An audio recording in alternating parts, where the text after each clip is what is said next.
అమ్మా ఏంట్రా? ఆడి ఆడి కాలు నొప్పులు పడుతున్నాయి, కొంచెం వత్తవా?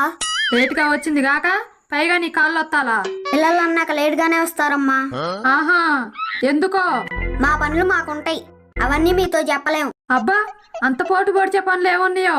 మేమేది పొడిచినా అది మా వయసు గొప్పగానే ఉంటదమ్మా. ఇదంతా కాదు, ఒత్తుతావా లేదా? ఏంట్రా డిమాండ్ చేస్తున్నావు? నేను వత్తను పో. ఛ, నువ్వు అసలు తల్లివేనా? మరి తల్లి ప్రేమ గొప్పదంటావుగా. సర్లే, ముక్కుకుంటూ ములుక్కుంటూ ఎలాగోలా పడుకుంటాలే.